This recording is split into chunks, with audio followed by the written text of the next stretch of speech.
Hey everyone, welcome to this explainer. If you've been working hard to build up a financial safety net, hitting that savings goal, man, it is a huge relief. But once you actually have that cash, where exactly should it live?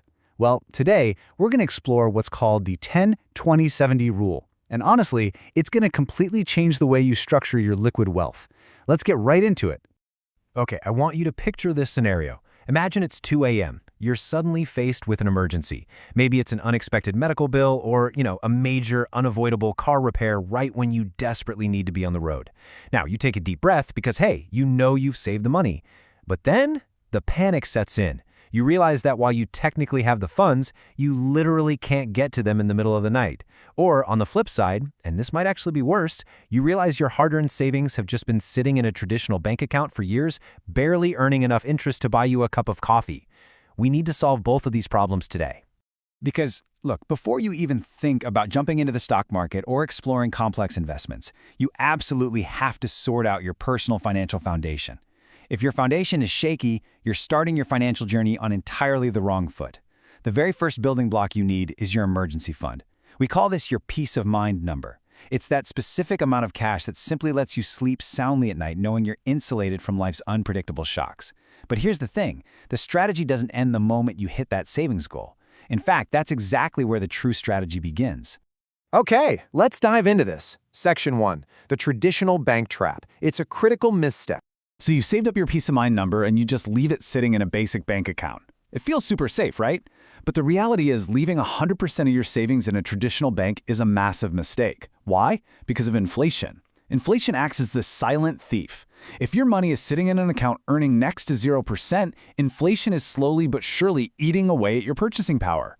Over a 5 or 10-year period, the actual value of that money, like what it can actually buy in the real world, diminishes significantly. You might have the exact same dollar amount on your screen, but it's doing far less work for you. You've essentially just let inflation eat your hard-earned money. Not good. So, Section 2, the 10-20-70 cash strategy, and how to actually optimize your cash. And this brilliantly illustrates our solution. How do we defeat inflation without sacrificing our emergency readiness? Well, we split your total emergency fund into 3 distinct buckets. We're essentially assigning specific jobs to specific percentages of your money. 10% goes to instant cash, 20% to a traditional bank, and a massive 70% is funneled into high-yield vehicles. By dividing your wealth this way, you create a kind of cascading system of liquidity. If a crisis hits, you draw from the first bucket, then the second, and finally the third.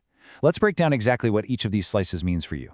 First up is the 10% slice. This is your under-the-mattress fund. Now, okay, it doesn't necessarily have to literally be stuffed under your mattress, but it absolutely must be physical cash or sitting in a highly accessible, hyper-local account.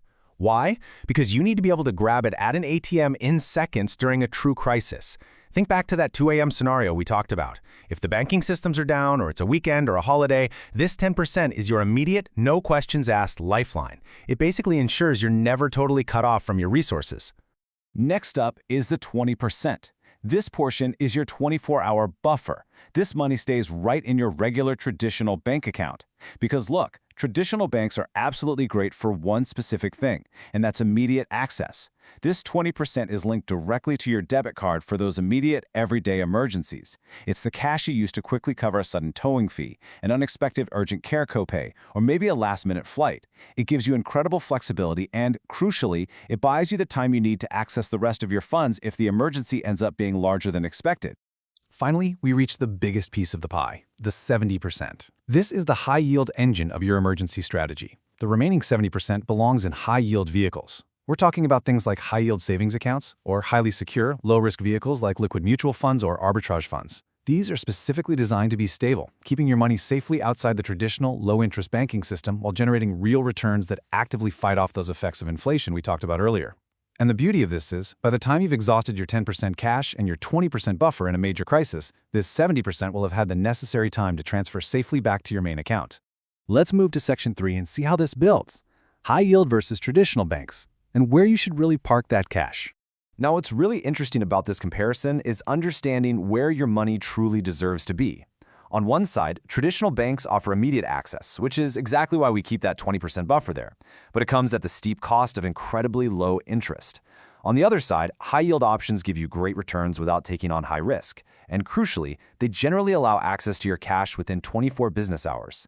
Plus, what's fantastic is they usually have no exit load, which basically means you aren't penalized for taking your own money out. You get the growth with virtually no barriers to access. Let's look at the tangible mathematical benefit here.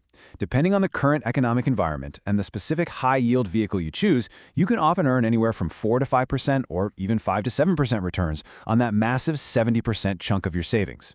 Just think about that for a second. That is substantial growth happening automatically, right in the background. It literally turns stagnant cash into a productive asset simply by moving the bulk of it out of a traditional bank and into the right vehicle. It's a total game changer. All right, Section 4, the Golden Rule, Capital Protection. Now, before you go moving all your money around, there is an immovable law you absolutely must understand. Because if you get this wrong, the entire foundation collapses. That rule is capital protection.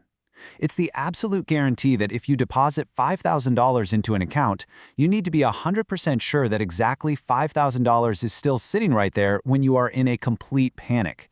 Your emergency fund must be completely safe and risk-free. It is not play money. It is not investment capital meant for aggressive growth. It's your ultimate safety net, and it just cannot be subject to the crazy whims of the market. Because of that rule, I want to issue a very firm warning here. You must never park your designated emergency cash in volatile assets. Do not put it in the stock market. Do not put it in crypto. Do not tie it up in real estate. While those vehicles can be absolutely incredible for long-term wealth building, they are utterly disastrous for an emergency fund.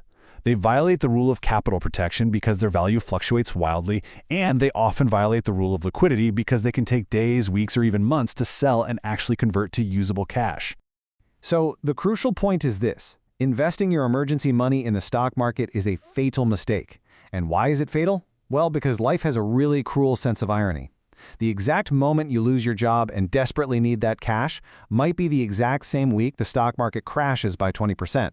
If your emergency fund was in stocks, your safety net just got slashed right when you needed it to catch you. Capital protection ensures that net is always fully intact. Look, if you haven't started building this highly structured safety net yet, consider pausing your other investments for just a moment to focus on this. It truly is the basis for every smart financial move you're ever going to make. Once you hit that peace of mind number, the strategy is so simple. 10% instant, 20% traditional, 70% high yield. So I want to leave you with a question to evaluate your own setup. Where are you parking your cash right now? Are you stuck letting inflation win in a traditional bank, or are you maximizing your liquid wealth? Take a look at your accounts today and see if the 10-20-70 rule can work for you. Thank you so much for joining me for this explainer, and I'll catch you next time.